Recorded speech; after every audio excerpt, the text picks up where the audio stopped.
به نام خدا، عرض سلام و ادب و احترام خدمت همه شما عزیزان. امیدوارم حالتون خوب باشه. در این ویدیو من قصد دارم درباره یک موضوع تاریخی به نام جبر و اختیار صحبت بکنم، البته با همون دکترین خدای بی انتها. من قرار شده که با توجه به این دکترین بتونم بعضی از قضایا، بعضی از موضوعاتی که حتی تاریخی و حال حاضر هم وجود دارن اونها رو توجیه بکنم، یعنی یک جهانبینی ارائه بدم، یک فلسفه و یک مکتبی ارائه بدم که بتونه اینها رو توضیح بده. واقعا نظریه ها همطوری هستن. یک نظریه که شمولش بیشتر باشه میتونه در برگیرنده موضوعات زیادتری باشه. هرچی یک نظریه قوی تر باشه مسلما میتونه پدیده های بیشتری رو توضیح و توجیه بکنه. نظریات علمی هم همینطوری هستن. وقتی که یک نظریه بتونه هیچ مثلا پدیده استثنایی نداشته باشه میگیم قانون. خب حالا ما ادعا نداریم که چیزی که میگیم قانون هست، اما نظریه هست. به هر حال باید بتونه مشکلات رو حل بکنه، موضوعات رو حل بکنه. من ادعام اینه که میتونه بسیاری از موضوعات رو حل بکنه. یکی از این موضوعات جبر و اختیاره.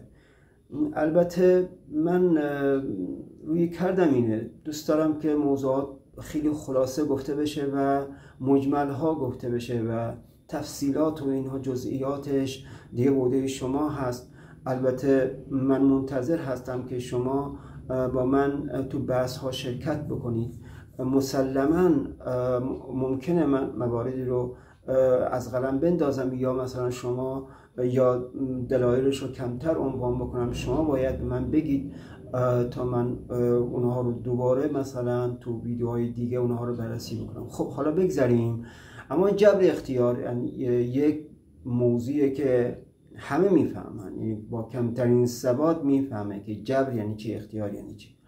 قدیما مثلا روی این بحث میشده و معتقدین به جبر وجود داشته و معتقدین به اختیار وجود داشته. حالا کدوم یک بیشتر بوده کدوم کمتر بوده اصلا مورد بحثمون نیست. به هر حال این تو فلاسفه بوده. اونهایی که فلسفه رو درس میدادن اونجا بوده، از خود اونها هم سوال میکردن. بعضیا قائل به جبر بودن، بعضیا قائل به اختیار بودن. اون وقت اونهایی که قائل به اختیار بودن نمیتونستن دلایل قانع کننده بیارن و این نزاع همچنان باقی مونده، یعنی یک نزاع تاریخی. خب جبر چیه؟ میگه که ما انسان ها مجبور هستیم در کاری که میکنیم، در افعالی که انجام میدیم، کلا رفتارهایمون اجباری هست.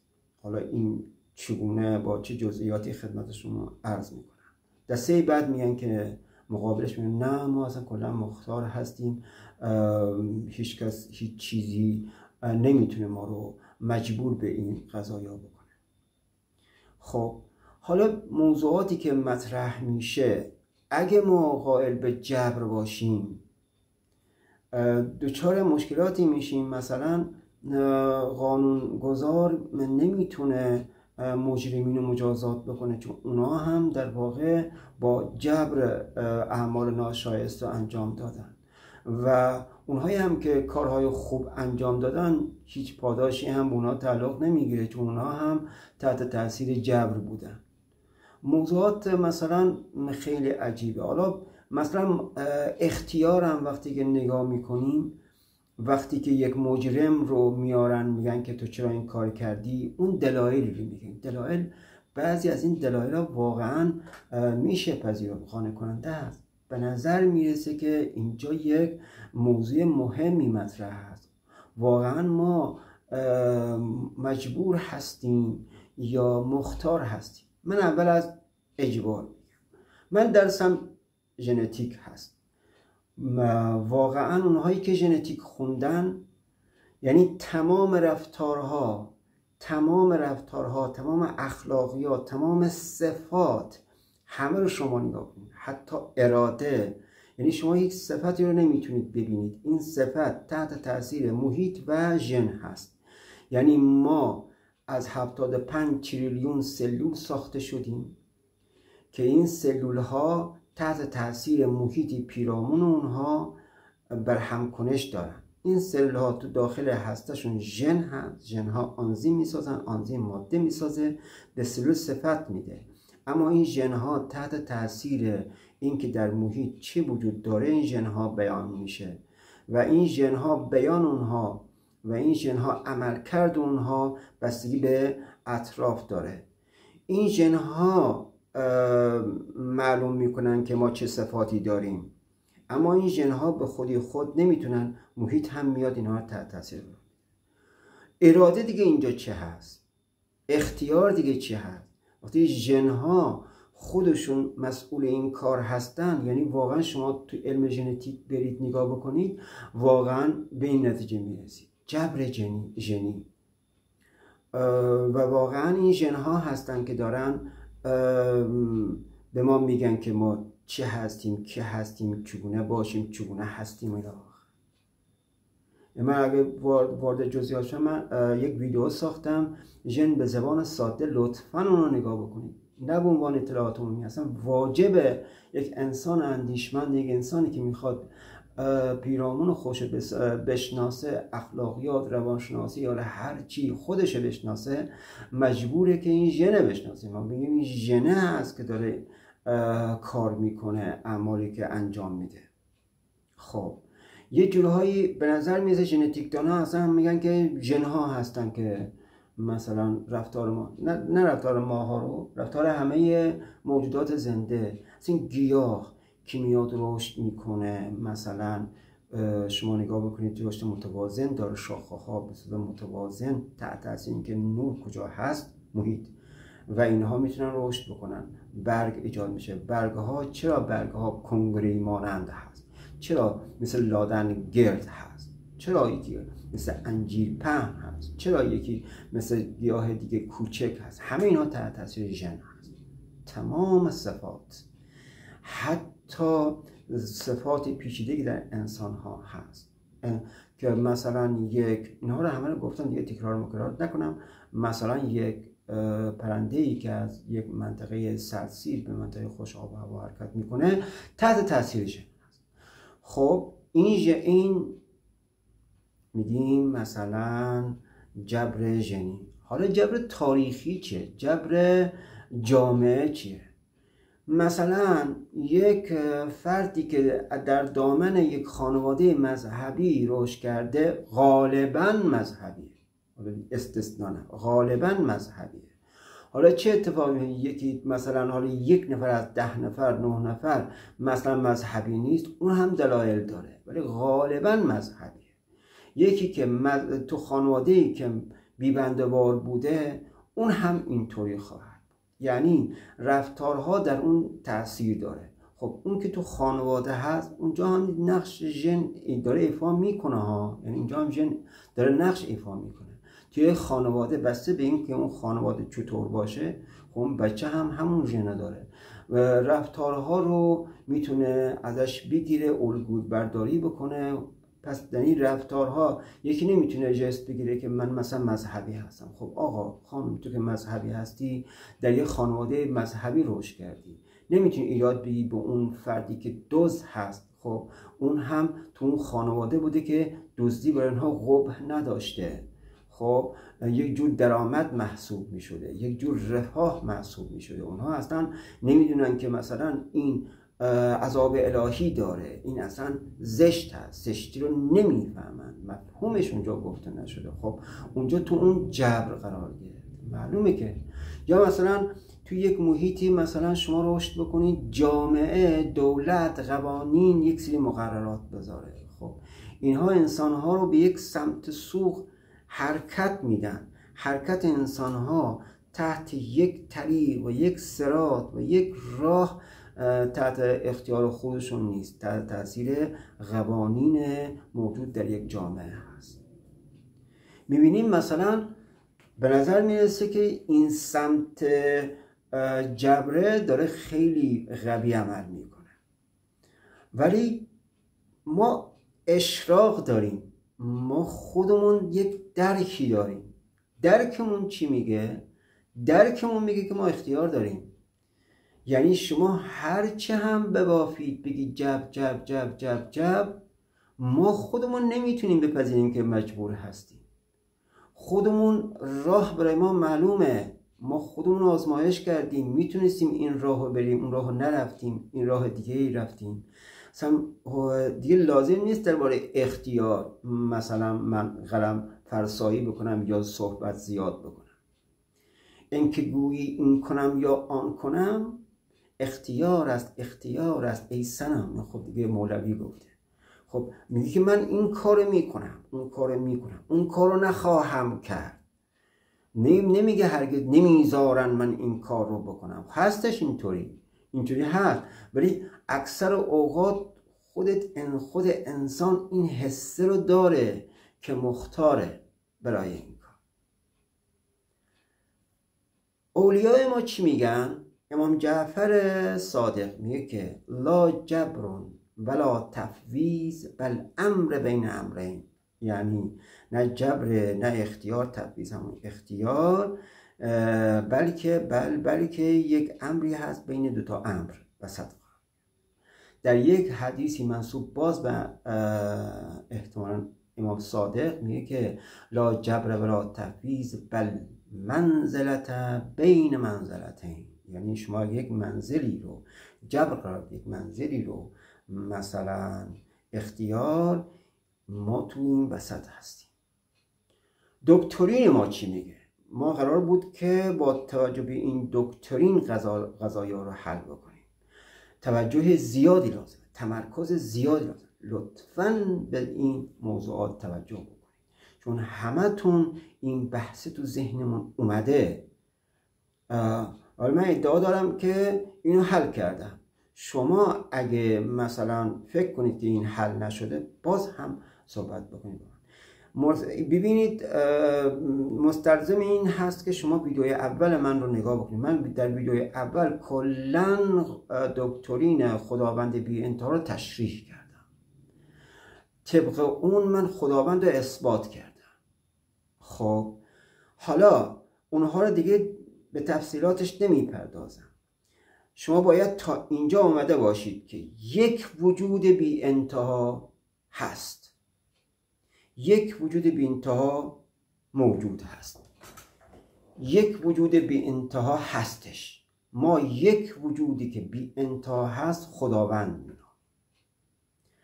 اگه یک وجود بی انتها رو شما فرض بکنید، وجودش رو اثبات بکنید که ما اثبات کردیم، یک وجود بی انتها رو اثبات کردیم با جدیدترین مدل های علمی و یافته ها و مثلا کاوش های علمی، یک وجود بی انتها هستش. خب این وجود بی انتها که هست، اگه ما تعریفی درباره قدرت فرض کنیم، این قدرت بی انتهاست. چون ما درباره یک وجودی صحبت میکنیم که اون بی انتهاست. نمیتونه این وجود بی انتها قدرت محدود داشته باشه. اصلا چیزی امکان پذیر نیست. بهترین چیزی که شما میتونید اینو دقت بکنید، اگه دیدن رو نگاه بکنید، این وجود بی انتها اگه بحثی دیدن باشه، خب این که وجود بی انتها هست، پس دیدنش هم بی انتها هست، شنیدنش هم بی انتها هست، زیباییش هم بی انتها هست، حکمتش هم بی انتها هست. همه صفاتی که شما فرض میکنید، صفاتی رو که اعتبار میکنید بگید این صفته، این تعریف، این صفت به خداوند اونو اطلاق بکنید، دیگه مطلق هست، بی انتها هست. یعنی هیچ تهی نداره، هیچ اقیانوسی که هیچ ساحلی نداره. همه صفات. اوکی؟ حالا همه صفات شده، اختیارم جز صفات هستش نیسته؟ اختیار خداوند تنها مختار مطلق هست. ما چه هستیم؟ ما هم مختاریم، چون ما عضوی از خداوند هستیم. اینجا چالش برانگیزه.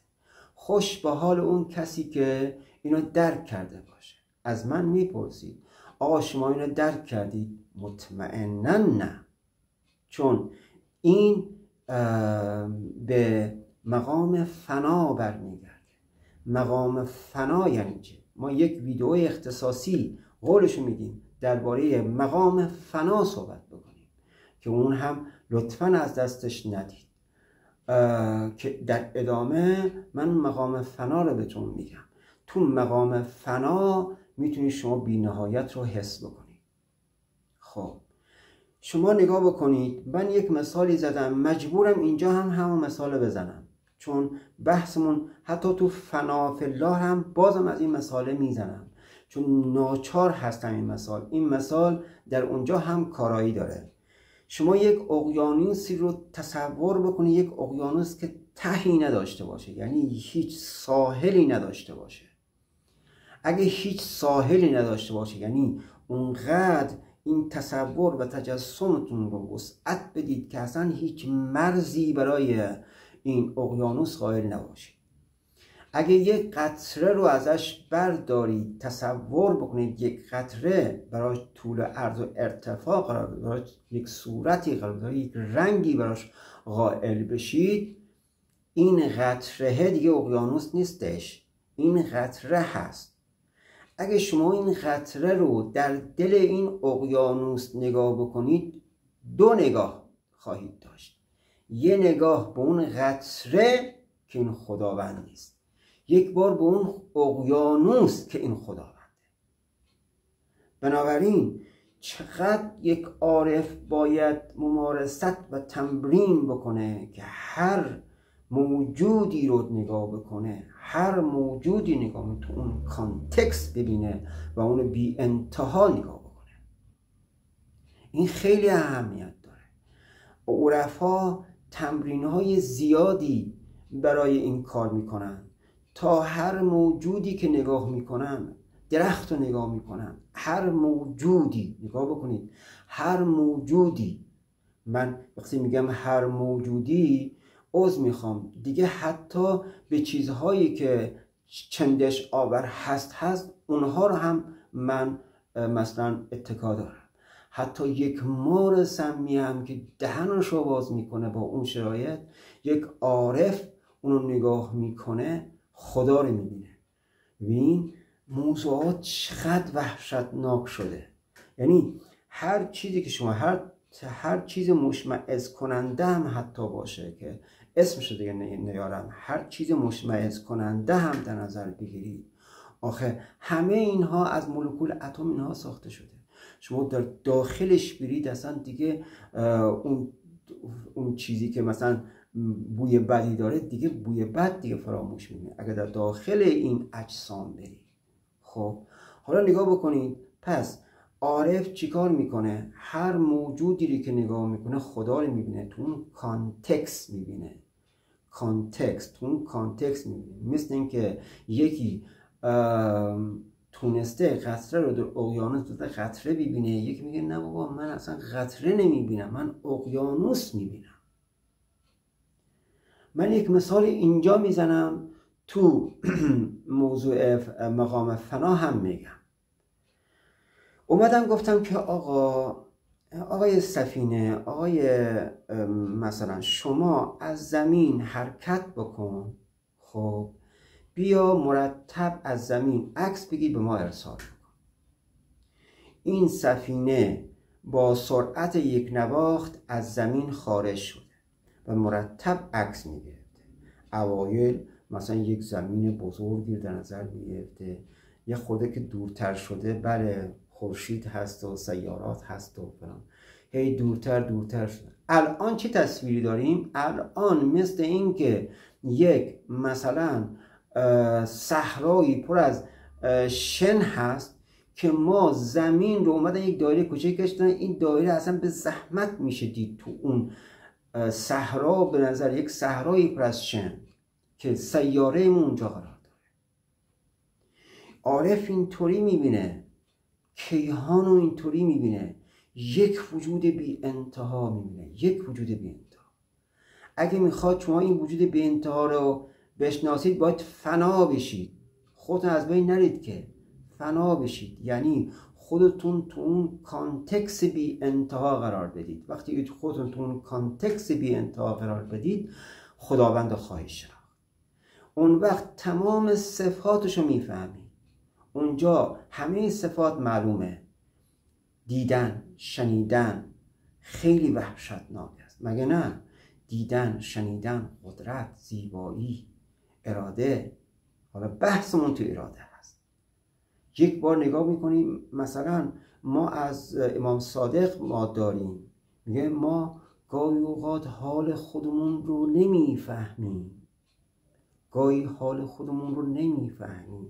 خدا هستیم یا صادق هستیم یا بنده هستیم، حال خودمون رو نمیفهمیم. این مقام فنا هست و عرفای زیادی هم اینو تجربه کردن، ولی اون امامان معصوم که تجربه کردن خب متفاوته. هر شد پس اختیار، ما نه میتونیم بگیم که ما مختاریم، چون ما بی‌نهایت نیستیم. بی‌نهایت یکیه. ما چه هستیم؟ ما مظاهری از بی‌نهایت هستیم، ما صورت‌هایی از بی‌نهایت هستیم، ما یک وجه از وجوهات بی انتهای خداوند هستیم، ما یک کلمه از کلمات بی انتهای خداوند هستیم، ما یک صورت از صورت‌های بی انتهای خداوند هستیم، ما یک موجود از موجودات بی انتهای خداوند هستیم.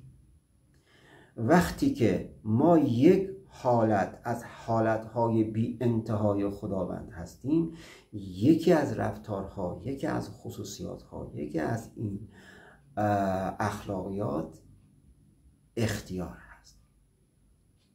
اوکی؟ حالا چرا منزلتاً بین منزلتین هست؟ تو واقعا اینجا نه خدا هستی نه هیچی، نه مثلا صفر هستی که بگیم مثلا مجبور هستی، نه خدا هستی، بین این دوتا هستی. پس این که انسان خودش حس می کرده مختار هست بیراه نبوده، یک دلیلی داشته که این بشر حس می کرده که من اختیار دارم، من مختار هستم. بذار جبر ژنی بگه، بذار جبر تاریخی بگه، ولی این میگه که این وجوده میگه که من مختار هستم. بنابراین جبر هست، جبر ژنی هست، جبر تاریخی هست، جبر خانواده هست، اما اینها مثلا دلیل نمیشه که ما بگیم که ما خودمون مختار نیستیم. اینها ابزارهای ما هستن، اینها ابزارهای ما هستن.